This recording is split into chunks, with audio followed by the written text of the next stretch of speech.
வந்து மோதனா தெரியாம மோதிட்டாங்க போங்க. போய் தொலை. எது போய் தொலையா?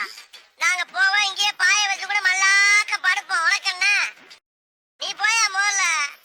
வேண்டாம். என்ன கொடுத்தாங்க உனக்கு வேணாங்கிறப்ப? நான் மோசமான ஆள். நாங்க ரொம்ப கேவலமான ஆளு. கேவலமான ஆளுனா எந்த லெவலுக்கு இறங்கி அடிமட்ட வரைக்கும் போய் அலசுவோம். என்ன சண்டைக்கு வர்றையா? தெரியுதுல்ல மண்ட பத்திரம். எனக்கு தெரியாத ஜெயிலே இல்ல. அப்ப நாங்க என்ன யாரு? பாளையங்கோட்டை ஜெயில தான் படிச்சத. வேலூர் ஜெயில வெள்ளை அடிச்சு வாடகைக்கு விட்டு தெரியுறான். பல ஆண்டுகளா மதுரை ஜெயில மைதானம் வச்சு மல்யுத்தம் நடத்தின பரம்பரை நாங்க. அது போக தமிழ்நாட்டுல இருக்க சப் ஜெயில பூரா என் சப்ஜெக்ட் தாங்க பாடமா எடுத்து நடத்துறாங்க. போவையா கக்கிட்டு போறட வந்து கலவரம் பண்ணு. ஏய் எங்களுக்கு ரவுடிகளை தெரியும்டா. அடம் பிடிக்கிறிய நீ? உனக்கு தெரிஞ்சாலும் லோக்கல் ரவுடி தாயா. எனக்கு இன்டர்நேஷனல் லெவல்ல லிங்க் இருக்கியா என் டொங்கு? லேடன் பேசுறியா? லேடன்னா பின் லேடன் பேசுறியா? நாங்கெல்லாம் ராவான ரவுடி.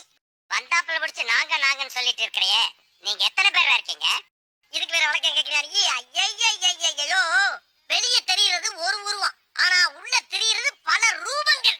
அதெல்லாம் வெளியே நடமாட விட்டா பூமி தாங்காதுன்னு உள்ள ஒரு ஓரமா படுக்க போட்டுருக்கோம். அதனாலதான் எங்களை எப்பயுமே நாங்கன்னு இருக்கேன். புரியுதா?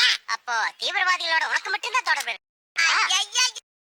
இதை உனக்கு சத்தியம் பண்ணி வேற சொல்லுமாயா? நம்மளா நம்ம நம்பாடி போய பாத்தியா? சைலன்ஸா பேசுறதுக்கு சைலன் நல்லா இருக்கு பாரு. வர சொன்னதே நான் தான். வர சொன்னதே நீதானா? ஆமா நீ யாரு? உளவுத்துறை டிஐஜி. உளவுத்துறை டிஐஜியா? ஐயா இத முதல்ல நீங்க சொல்லக்கூடாதா சாமி? ஏன் சொன்ன ஓடுறக்கா? ஆனா உண்மையிலேயே நீ நல்லவனா? எப்படி? ஒரு அடி கூட வாங்காம உனக்கு தீவிரவாதிக்கு தொடர்பு இருக்குதுன்னு ஒத்துட்ட பாரு. You are a great man. ஐயா நான் தீவிரவாதி இல்லையா? எதுக்கு முடியா பேச எடுப்பா இருக்கு ஒரு போட்டி போட்டு பேசிட்டு சாமி. போட்டி போட்டு பேசுறதுக்கு நான் என்ன புலவனா?